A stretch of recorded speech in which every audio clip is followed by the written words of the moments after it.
Hello again, guys. Sorry for the long delay since the last broadcast, shall we call it. Pain in the old left leg giving me grief, so decided to take a bit of time out. Done very little to the layout for a few months really. Hardly got anything, no, very few new items. 3 new diesels, part of which was Christmas box. Some new coaches, that's about it. Currently working on one little project, strange little fuel tank wagon. It would just go to an outlying station, so I'll show you some of that in a moment. Hopefully I'm going to resume the timetable over the Christmas break and starting again at 11 AM.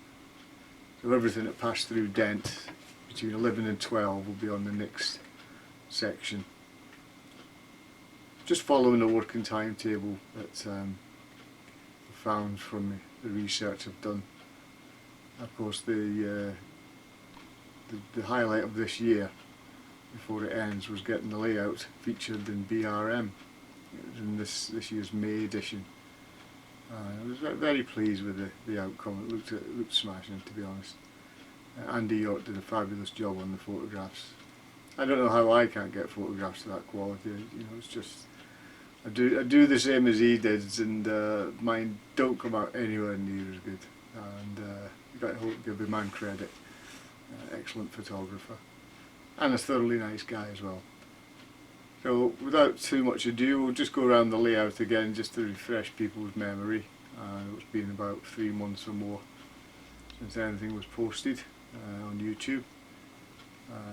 By the way, my name's Mike, in case anyone doesn't know that as well.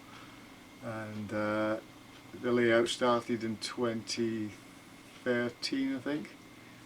It took about 4, maybe 5 years to complete, and it's just in the running mode now with detail alterations. I enjoy doing stock, especially freight stock. I enjoy working on that. The unusual stuff that no one makes. The highlight of that has been the Reykjavik anhydrites, which nobody makes and unlikely to make. Even when I've asked people, they just look at me and say, and what?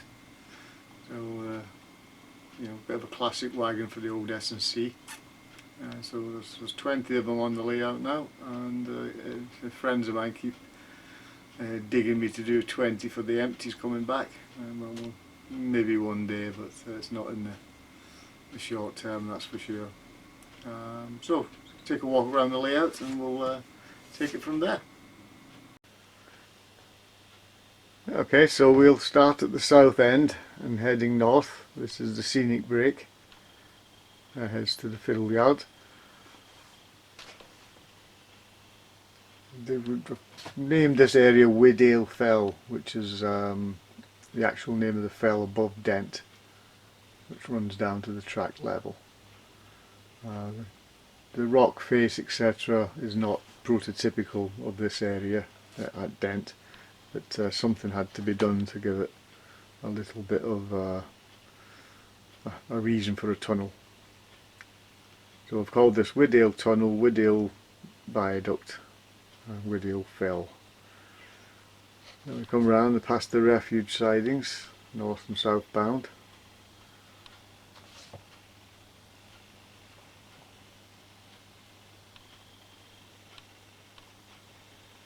The snow fences in the background are a feature of Dent and still are to this day. Very, very badly maintained, but it's the way things are now. They were badly maintained in LMS days as well. So we head for looking toward the north now, and the signal box and the plate layers bothy are the 2 main buildings. The signal box is a York model making laser cut kit. A very nice model to make up. The bothy and all other buildings on the layout are all scratch built.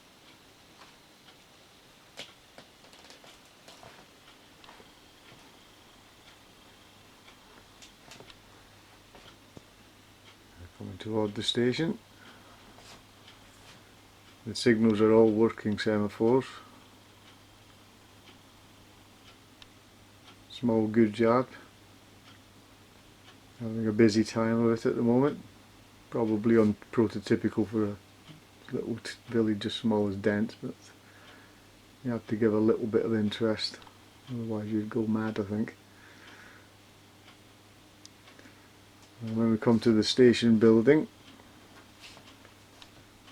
again the two buildings, the main building and the waiting room in the background, totally scratch built.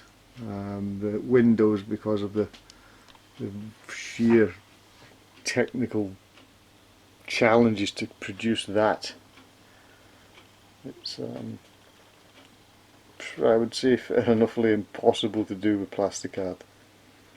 So again, York Model Making was asked to make those for me, and they made the barge boards as well. But the main structure and everything is scratch built. The roof slates are York Model Making as well, self-adhesive, very good product and easy to apply.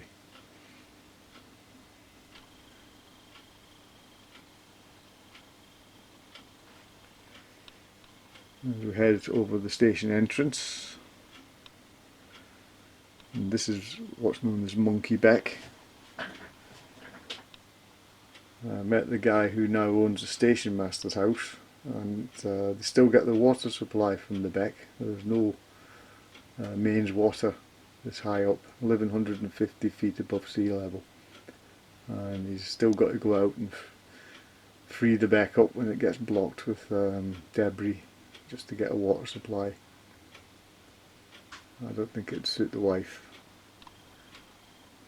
This was the first structure I built for the layout.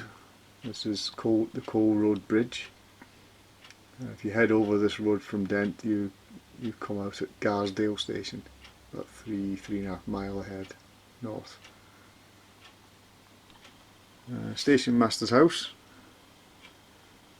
One side had a cement render applied, and one pair, this pair of sides had cement render applied, and it was reputedly one of the first, if not the first, to feature double glazing. And it's not your standard two pieces of glass sandwiched, it was another window inside a window type of thing. And the other two sides to the station building were just dressed stone. You can see the Coal Road Bridge heading off to Garsdale in the distance.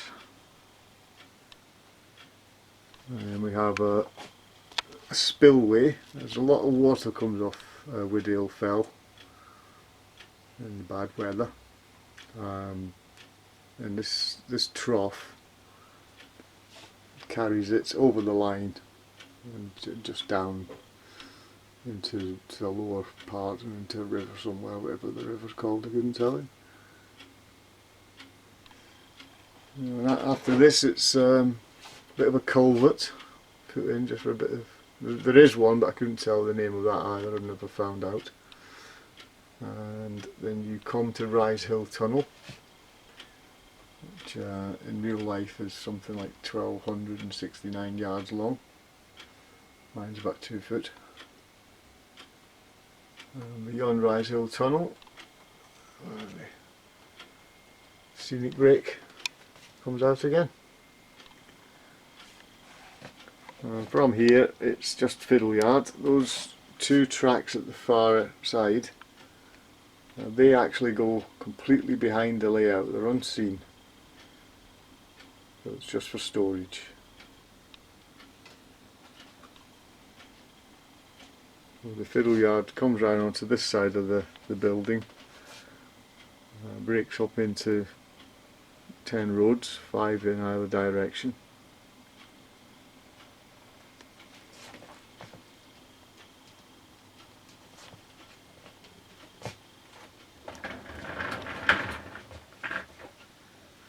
And this is some of the new stock that's waiting for the weathering. There's Christmas presents. There's a new Hornby Buffy car, and 2 Bachmann LMS porthole corridor stock. A class 27, but still run on the line, and a pair of class 50s. And that's to take us up into at least 1968, when the time phase for the layout finishes. Basically mid 50s to late 60s, and I do love class 50s. English Electric Type 5s to me when I was a kid.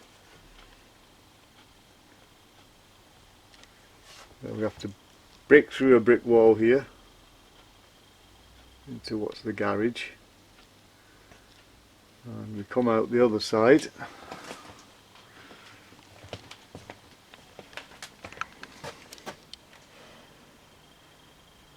And the reason for the long storage yards is that we can't have full length because of the brick wall, so I've had to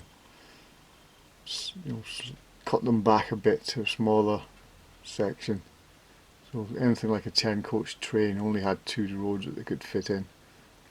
So it seemed a bit impractical. But we decided to move the layout forward 6 inches and put the 2 running roads around the very back. That's my spray booth, an old oven cooker hood. So the weathering on those new stock that you've just seen, that's the next job.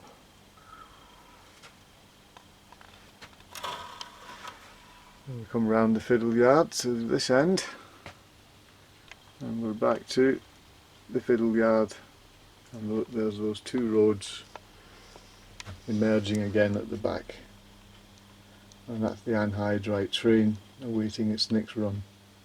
This is not a very long train, but it's run quite often during the service of the day, so I just leave it basically set up to go.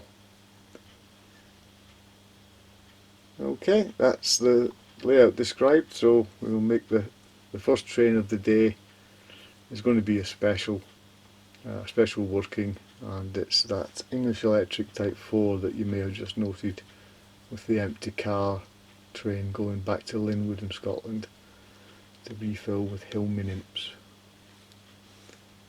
Okay, thanks for watching, and so the next episode will be the timetable between 11 AM and midday. Cheers now. Hope you all have a happy new year. Bye now.